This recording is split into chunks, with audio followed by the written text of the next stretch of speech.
A website known as Victoria Milan, which is a cheating website. It's a place where people who are married can go and find other people to cheat with, did a survey of 4,000 of its members, and they found some really interesting reasons as to why men and women cheat and what type of people they cheat with. So I wanted to share some of the results with you, just in case you're in a marriage or in a monogamous relationship and you want to keep your man or woman happy, okay?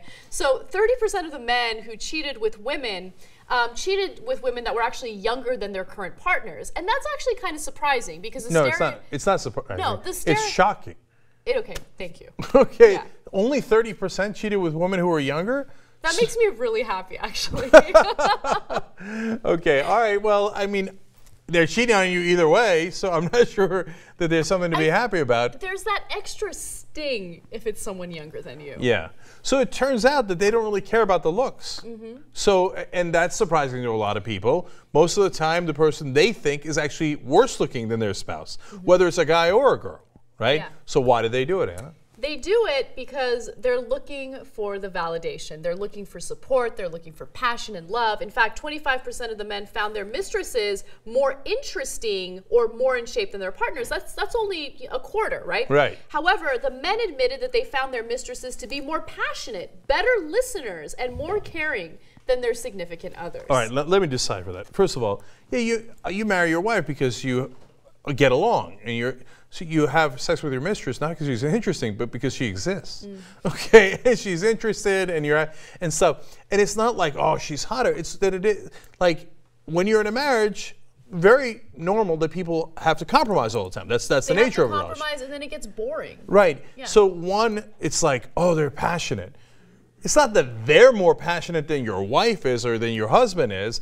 It's just that it's new. That's why there's like passion, like, well, I'll seek to, because that's in our DNA to be more interested in and have that passion towards a new person, right? And then the second part is when you compromise, you're getting on each other's nerves, even in the best relationships, right? And when someone comes along and instead of yelling at you to take out the garbage or to, you know, whatever guys yell at their wives for, there's a million things, right? Okay?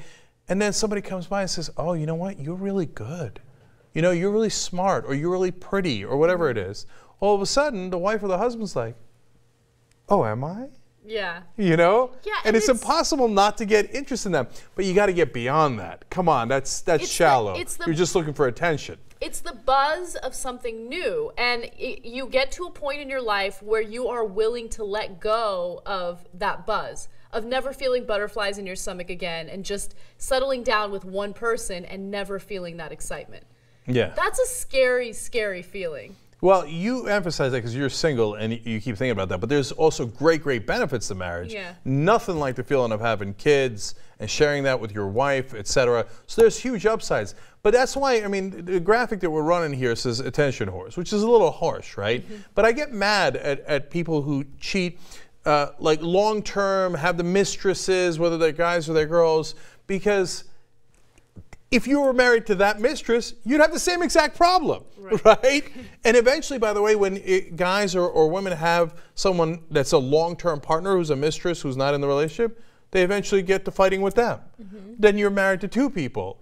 And if you thought one was hard enough, oh boy, then you got two, right? Yeah. It's double the trouble. So just like, I get the passion, I get that it's built into our DNA, I get people cheating on one another. I don't know, to me, it gets under my skin when it's long term. Okay, fair enough, fair enough. Now, we've done enough male bashing here. Let's do some female bashing because they were also surveyed in this. 50% of the females said that their lovers were in better shape. So slightly more women are looking for hotter dudes to cheat with. So that's interesting. Yeah. Women care more about the looks than men do when they're looking to cheat. And the interesting part about this is, and this is just my speculation because the study didn't go into this, but I would argue that the women fall for the lover in more instances than the men do, because it's harder for women to take the emotion out of it. I think it might start off that way, but before you know it, you start becoming emotionally attached to that person. I saw this TED Talk that talked about dopamine levels in your brain every time you have sex. Every time you have sex, the dopamine levels boop, spike. Yes. And then you become emotionally attached to that person, and women experience it more than men do. Yeah, no, I have not.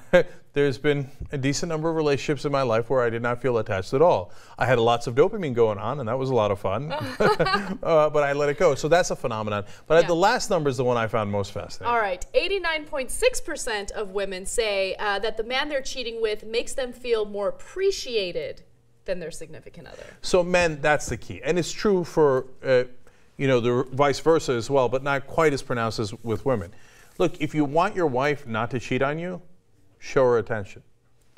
It's not that complicated, right? Now, I know it gets tough from time to time, but if you appreciate what she does and you let her know every once in a while, you show her attention and you say how lovely she is and, et cetera, she's a lot less likely to fuck some other dude. Okay, I'm keeping it real. Now, you're calling what you like to do, okay, but 89.6%, think about it.